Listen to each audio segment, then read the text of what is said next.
If you're thinking about getting a jumping spider, watch this video first. I'm going to show you everything that you need to set up your little one's new home.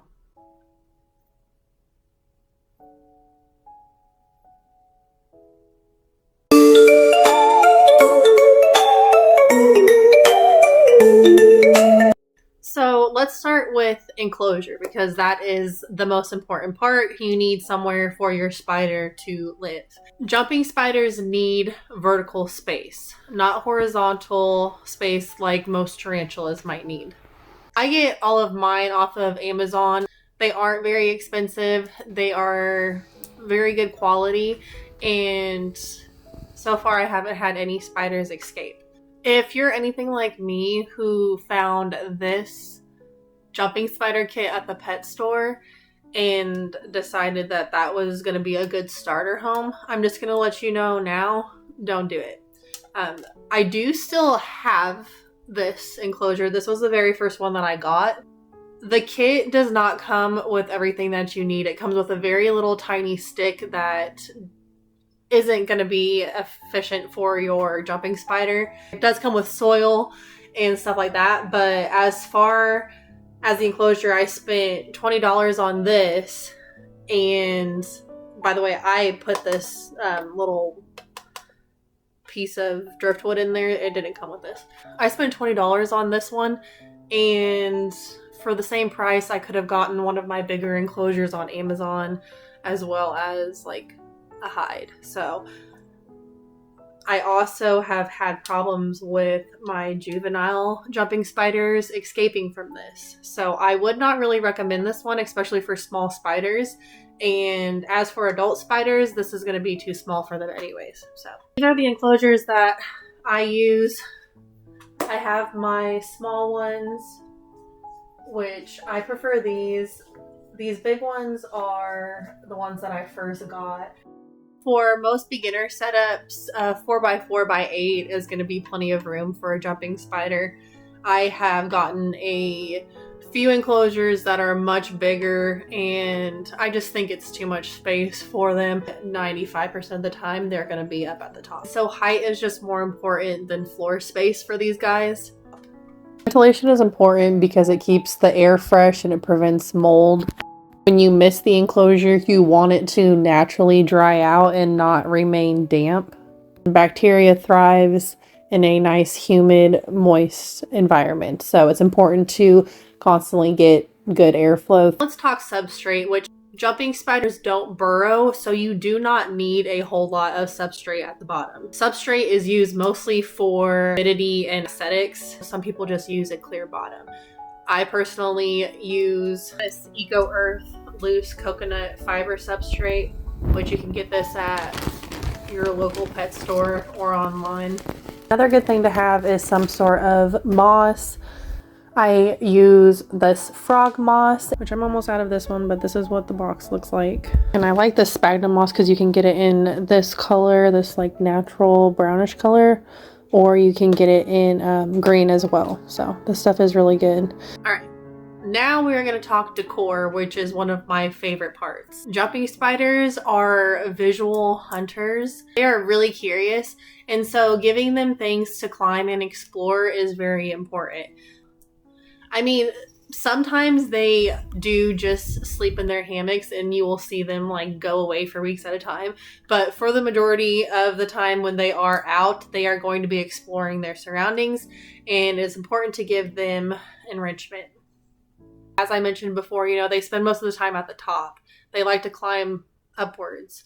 So having things like ladders, you can find really cool bridges on Amazon. Cork bark also works really well. All of my enclosures have at least one piece of cork bark in them.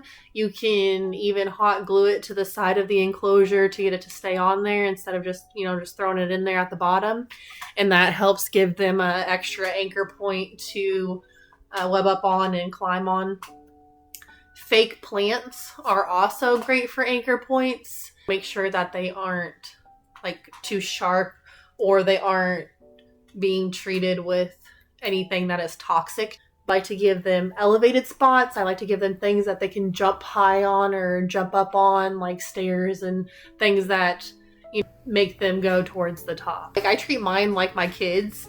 They need things that are enriching for them. They need things that make it exciting for them and things that they can use to explore, so that way they aren't, getting stir crazy. Because I've had some spiders who are in smaller enclosures, can just tell they need space. They want something to, adventure around in. It's just some spiders are going to walk around their enclosure more than others. So.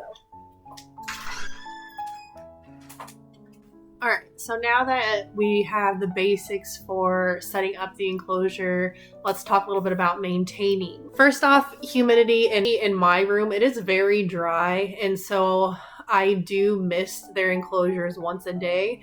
I just mist the side, and then about once a week I will get the substrate moist. You don't want it drenched, but I will mist the soil and make sure it is moist enough to where it's getting humidity.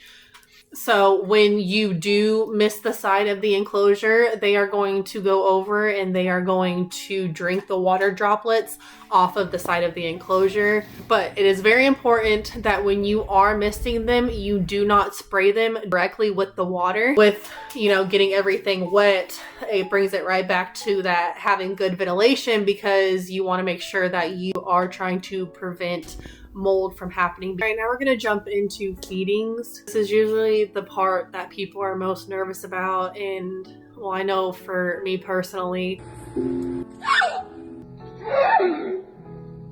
Oh my god, bro, I did not like that. I felt it, bro. Like, I felt it. I was nervous for the fact that I was already afraid of jumping spiders and spiders in general, and now I have to get used to live feeders. Always feed prey that is appropriately sized. A good rule of thumb is no bigger than their abdomen. Some common feeders for babies and juveniles include fruit flies. Small crickets or bottle flies are good for adults, and also mealworms.